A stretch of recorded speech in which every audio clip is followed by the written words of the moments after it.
Necesitamos ser como Ana. Necesitamos ser las Anas actuales. Debemos decirle, Señor, heme aquí. Si tienes algo en tu corazón para cumplir tu propósito, heme aquí.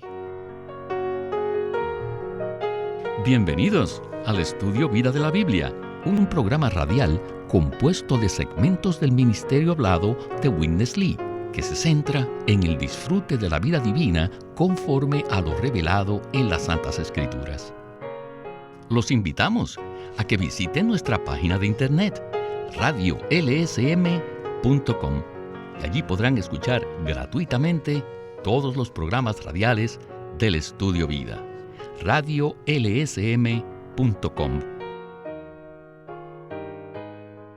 En esta ocasión, en el Estudio Vida de Primera y Segunda Samuel, nos enfocaremos en la historia de Samuel, en relación con el principio de encarnación y el voto nazareo.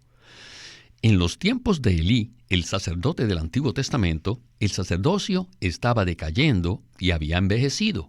La situación estaba muy deteriorada, pero Dios quería seguir moviéndose en la tierra para cambiar la era.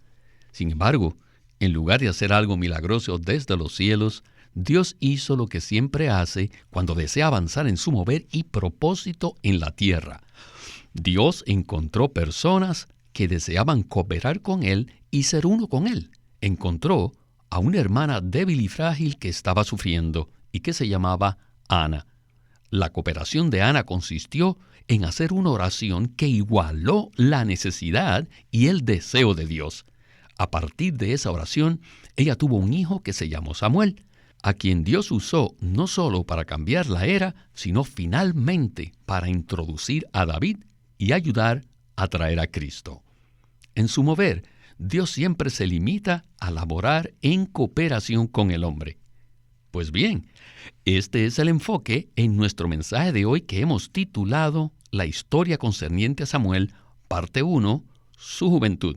Y en esta oportunidad hemos invitado a Antonio Hernández para que nos ayude con los comentarios. Antonio, gracias por su visita al programa. Es un gozo regresar al programa para participar de un mensaje deleitoso, inspirador e iluminador que se basa en Primera de Samuel, en la oración de Ana y en la apertura de la palabra mediante el ministerio de Witness Lee. Es maravilloso poder ver lo que nosotros llamamos el principio de encarnación. Es decir, Dios que llega a ser uno con el hombre, que vive en el hombre, a través del hombre y junto con el hombre, a fin de elaborar y obrar a través del hombre. Estoy muy contento de entrar en esta porción de la palabra y disfrutarla. Gracias al Señor por mostrarnos el principio de encarnación y la necesidad de obtener la cooperación humana con el mover de Dios a lo largo de la historia para llevar a cabo su economía eterna. Y en cuanto a nuestra responsabilidad y el rol que debemos tomar para que Dios pueda llevar a cabo su obra, quisiera aclarar que eso no tiene nada que ver con nuestra salvación. Al llevar a cabo la economía de Dios, es fácil para nosotros decir, según la tradición calvinista, que nuestros esfuerzos y nuestra obra no significan nada. Pero en un sentido real, Dios obra en el principio de encarnación, lo cual significa que Él se ha limitado en cierta medida para poder llevar a cabo su obra y voluntad. ¿No es así? Eso está completamente en conformidad con la revelación divina hallada en las Escrituras. Por supuesto, cuando se trata de nuestra salvación, nuestra justificación y nuestra regeneración, nuestras obras de la carne nada significan en lo absoluto. En nada podemos contribuir para nuestra salvación eterna, porque es completamente un asunto de la gracia de Dios. Pero ahora que hemos nacido de Dios y hemos sido justificados por la fe en Él, necesitamos ser uno con Dios en el Espíritu para llevar a cabo su economía. Pablo menciona en sus escritos más de una vez que somos colaboradores de Dios. Eso es verdad, Antonio. Y esto no se trata de que Dios trabaje y nosotros seamos pasivos, porque entonces llegaríamos a ser un impedimento para que Él avance. ¿verdad? Nosotros laboramos juntamente con Dios bajo su iniciativa, en armonía y en unidad con Él, especialmente mediante la oración y el ministerio de la palabra. Laboramos en el principio de encarnación, cooperando con Dios, siendo energizados y fortalecidos por la gracia de Dios, la cual es el Cristo resucitado como espíritu vivificante. Es maravilloso poder tocar esta dimensión de nuestra vida y servicio cristianos. Esto nos saca de nuestra pasividad, de estar absorbidos en nosotros mismos, nos saca de nuestras preocupaciones estrechas y nos introduce en el hecho de que estamos aquí para llevar a cabo el propósito eterno de Dios como miembros del cuerpo de Cristo, bajo el encabezamiento de Cristo y en unidad con el Dios triuno. Todo esto lo podemos ver ejemplificado en Samuel, en el capítulo 1, con la oración de Ana y el servicio de Ana al Señor. Una vez que Dios le concedió a Ana tener un hijo, ella se dio cuenta que este hijo no era principalmente para ella como mujer, sino para Dios y para la economía de Dios. Oramos para que los que escuchan este mensaje tengan un corazón apropiado que se interese por llevar a cabo el propósito eterno de Dios y tengan un oído abierto para oír lo que el Espíritu dice a través de la palabra. Bueno, Antonio, hablemos un poco acerca de Ana. Ella estaba casada con Elcana, pero Dios había cerrado la matriz de esta mujer y ella no podía dar fruto.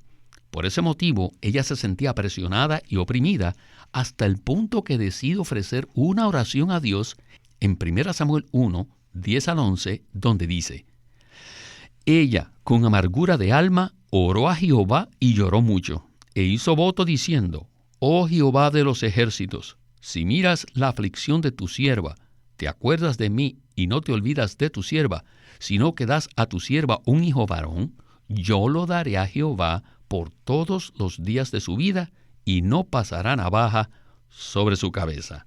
Pues bien, con este maravilloso versículo, escuchemos a Witness Lee en el primer segmento del mensaje. God motivated Hannah, Dios motivó a Ana, a person who was so much one with God in the line of life. una persona que era una con Dios en la línea de la vida. As long as he could get such person, he has a way. Siempre y cuando Dios pueda obtener tal persona, Él tendrá la manera de avanzar en la tierra. Necesitamos ser como Ana. Necesitamos ser las Anas actuales. Debemos decirle: Señor, heme aquí. Si tienes algo en tu corazón para cumplir tu propósito, heme aquí. Entonces Dios vendrá a usted y no tendrá paz. Por un lado decimos que si tenemos a Dios tenemos paz, pero por mi propia experiencia puedo decirles que cuanto más toco a Dios, menos paz tengo. Esa es la razón por la que vine a los Estados Unidos hace 32 años. Voy a contarles una historia. En 1938 recibí una carta de un hermano que me decía: Hermano Lee, le hago este envío de 2 cheques. Uno de ellos es por $1,500 americanos y el otro es por $1,200 chinos. El primer cheque es para su viaje a los Estados Unidos y el segundo cheque es para que usted y su familia vivan durante 1 año. Como yo he estudiado en los Estados Unidos y me gradué, conozco la situación allí y siento que debe ir a predicar las verdades que hemos escuchado de usted a los Estados Unidos. Por favor, vaya. Y yo le contesté que no tenía ninguna carga de ir a los Estados Unidos. Y le pregunté qué debía hacer con los 2 cheques. El hermano me contestó: guárdelos, porque tarde o temprano el Señor lo enviará a los Estados Unidos. Y aquí estoy. Gracias al Señor por su misericordia. Él me visitó y fui motivado. Dios necesita muchas Anas que estén dispuestas a dar a luz hijos que cambien la era. Antonio, qué maravillosa historia personal y encaja muy bien con todo lo que estamos hablando. El hermano Lee recibió una carta con 2 cheques de parte de un hermano, quien seguramente tuvo comunión con Dios y oró delante de él, y fue motivado a entregar esta ofrenda a Witness Lee y expresarle a él lo que sentía. Aunque el hermano Lee no emigró inmediatamente, en su interior fue motivado y el mover resultante fue de Dios. ¿Qué nos puede usted comentar acerca de todo esto? Sin duda esto fue el mover del Señor y se presentó una cooperación en 2 aspectos. Y aquí vemos una dimensión particular de nuestra experiencia con respecto a nuestra cooperación. Obviamente, el querido hermano que escribió la carta y entregó los cheques era uno con el Señor, y con seguridad esto provino de la oración. El Señor se estaba moviendo según el principio de encarnación a través de la persona que envió la carta con los cheques. Por el lado del hermano Lee, podemos ver su honestidad y su pureza respecto a la ofrenda que había sido designada con un propósito definido. Pero como él no tenía la carga en ese momento de ir a los Estados Unidos, le preguntó al hermano qué debía hacer con la ofrenda. Y ya sabemos lo que respondió el hermano. Muchos años después, quizás unos 20 años, nuestro hermano Lee vino a este país y ese fue el mover de Dios en el hombre.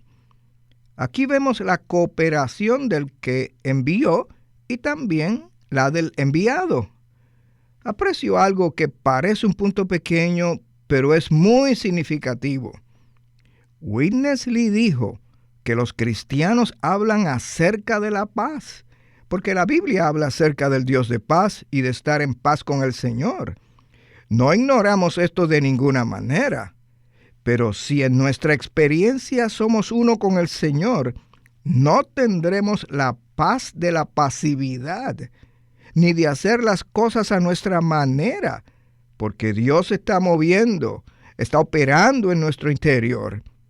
Y ese mover interior rompe nuestra tranquilidad psicológica, y entonces somos motivados internamente hasta el punto que perdemos la paz.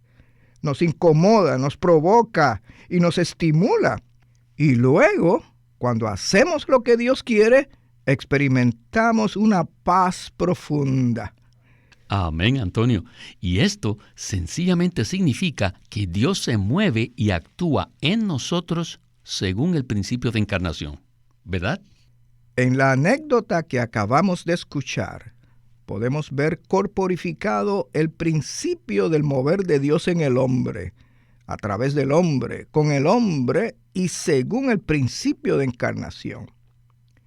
Si actualmente más personas del pueblo de Dios tuviesen la aspiración de ser uno con el Señor y orasen así: Señor, me importa mucho todo lo que esté en tu corazón. Estoy aquí para ser uno contigo, para cooperar contigo. Pues bien, si más personas orasen de esta manera, más perderían su paz interior. Y entonces el Señor tendría la manera de moverse en ellos y a través de ellos. La primera estrofa de un himno dice: ¡qué garantía mío es Jesús! Tenemos la garantía de que Jesús vive en nosotros como nuestro Salvador. Sin embargo, ya es tiempo que seamos incomodados y molestados en nuestro descanso y seamos motivados para cooperar con Él, y que no descansemos hasta que estemos de acuerdo con el Señor, hasta que le obedezcamos, seamos uno con Él, cooperemos con Él y le permitamos moverse libremente, según el principio de encarnación. Esperamos, por un lado, que los que escuchan este mensaje tengan paz. Y por otro lado, esperamos que experimenten también ser incomodados cuando el Señor se empiece a mover en sus vidas y que no tengan paz hasta que el Señor pueda llevar a cabo su intención en ellos, a través de ellos y con ellos. Muy cierto, Antonio. Cuando leímos los versículos de la oración de Ana, sin duda, ella era uno con el Señor. Pero ella no estaba en paz, sino oprimida. Su esposo trató de consolarla con sus palabras, pero ella no se sentía en paz. Por eso, ella tuvo que ofrecer una oración que igualó la necesidad de Jehová Dios, y él entonces respondió.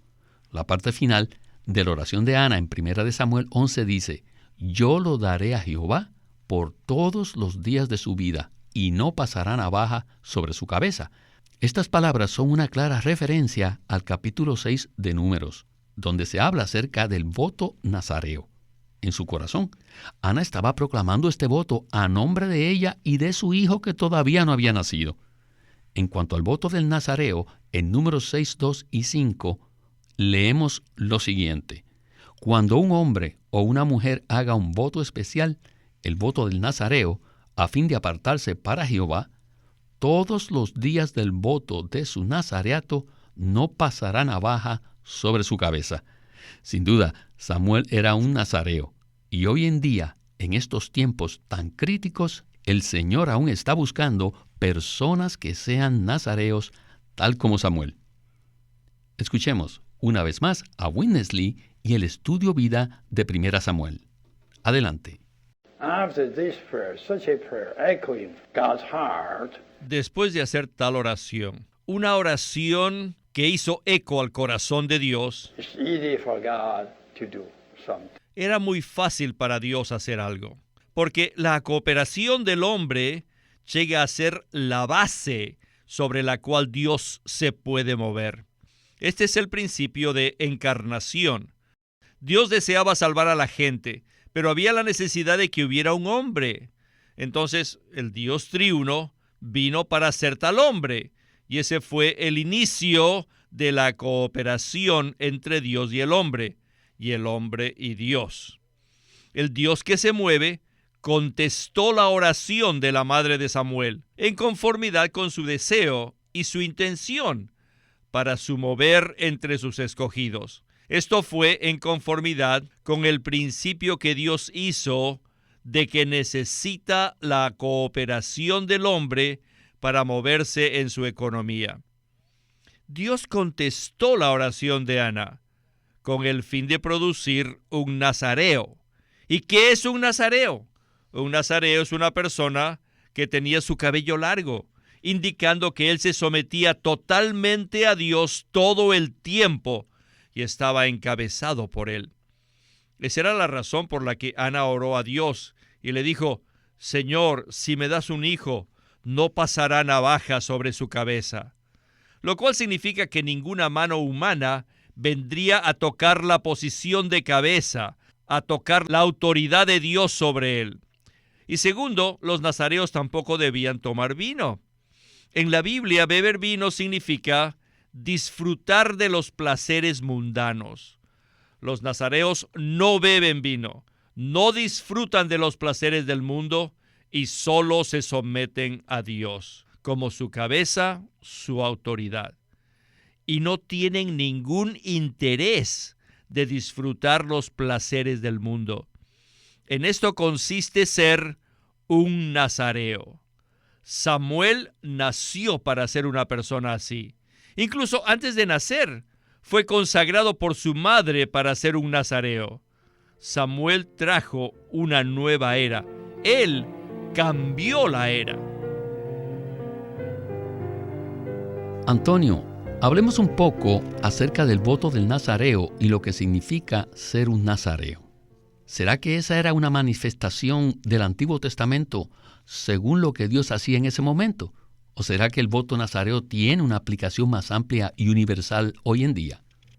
Para responder su pregunta, primero tenemos que distinguir entre la práctica del nazareato física, literal y externa y el principio espiritual que lo encierra. Hoy en día no necesitamos ser nazareos en el sentido de no ir al peluquero, dejarnos crecer el cabello largo y no beber jugo de uva y cosas así por el estilo. No estamos en la esfera física y literal del nazareato, pero según se describe en el libro de Samuel, tenemos unos principios.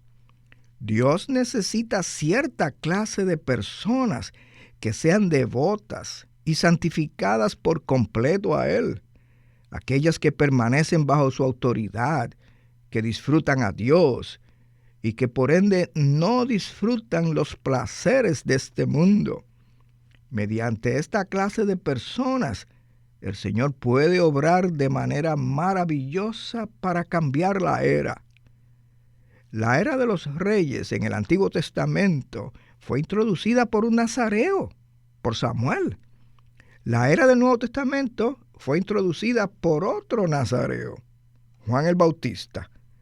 En principio, el Señor Jesús era un nazareo. Pablo, Pedro también eran nazareos. De hecho, cualquiera que desee ser uno con el Señor por causa de su mover, será en principio un nazareo. Esto no nos hace una cierta clase élite entre los cristianos, en el sentido de ser un grupo separado. No, no es así. Sencillamente, por la gracia y la misericordia del Señor que nos visita, y por el hecho de que estamos en serio con el Señor, nos consagramos a Él. Somos uno con Él para estar bajo su autoridad, para tomarlo como nuestro único disfrute y para cumplir el significado espiritual de todos los demás aspectos del nazareato, que están indicados por los tipos en el Antiguo Testamento.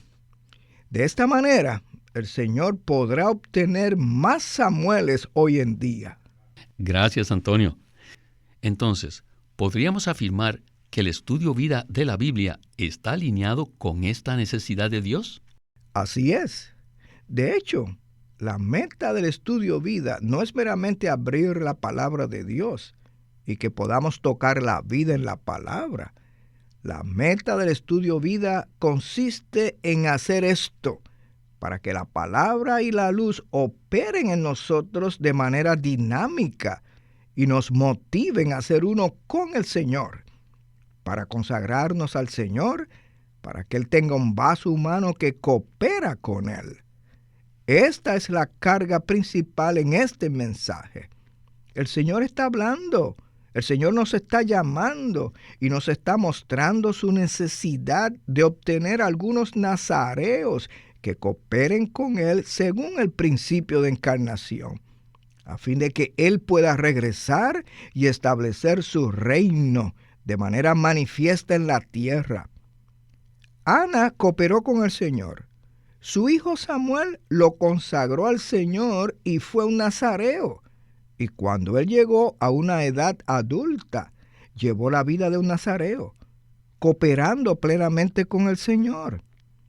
Además, podemos decir que Samuel representó al Señor a tal punto que era el propio Dios quien actuaba, vivía y se movía a través de un ser humano que era uno con Dios. Oramos para que un buen número de los que escuchan este mensaje sean inspirados y motivados, no para obtener un nivel de espiritualidad elevado para ellos mismos, sino para llevar a cabo el propósito de Dios. ¿Para qué estamos aquí en la tierra? ¿Para nuestro propio beneficio y enriquecernos físicamente?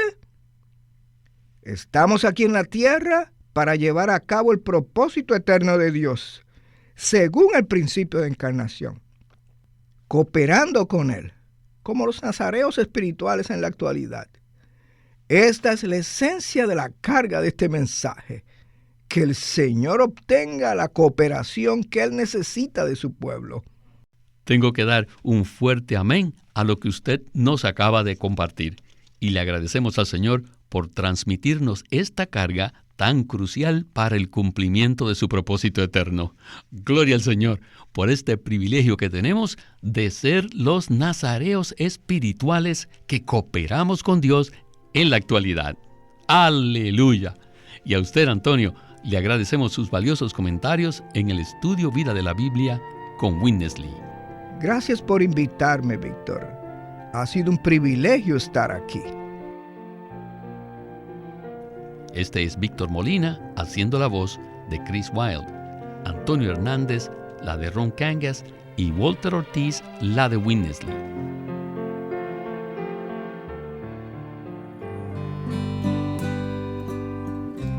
El Estudio Vida de la Biblia es una producción de Living Stream Ministry que presenta el ministerio de Watchman Nee y Witness Lee.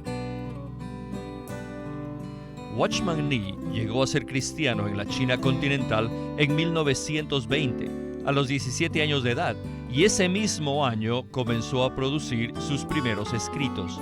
En casi 30 años de ministerio se demostró claramente que él era un don especial que el Señor dio a su cuerpo con el fin de adelantar su obra en esta era. En 1952 fue encarcelado por su fe en Cristo y permaneció en la prisión hasta su muerte en 1972. Sus palabras, sus escritos, continúan siendo una rica fuente de revelación y provisión espiritual para el pueblo cristiano de todo el mundo. Witness Lee nació en 1905 y fue criado en una familia cristiana. A la edad de 19 años fue completamente capturado para Cristo, a quien se entregó incondicionalmente para predicar el Evangelio el resto de su vida. Al comienzo de su servicio al Señor, conoció a Watchman Nee, quien ya era reconocido predicador, maestro y escritor, y con él sirvió en la casa publicadora llamada Librería Evangélica de Shanghai. En 1949, Witness Lee fue enviado por el hermano Nee y sus colaboradores a que saliese del país a Taiwán para asegurarse que lo que el Señor les había dado no se perdiera. Y allí comenzó la obra de predicación y publicación, por lo que también experimentó la abundante bendición del Señor. En 1962, el hermano Lee recibió la carga de ir al occidente y fue y se estableció en California. En 1965, el hermano Lee estableció el Living Stream Ministry, una corporación sin fines de lucro en Anaheim que oficialmente representa el ministerio de Watchman Nee como el de sí mismo. Llámenos a nuestro teléfono gratuito 1-800-810-1149. 1-800-810-1149.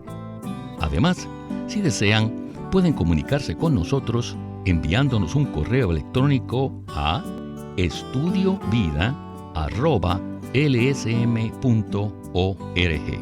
Una vez más, estudiovida@lsm.org.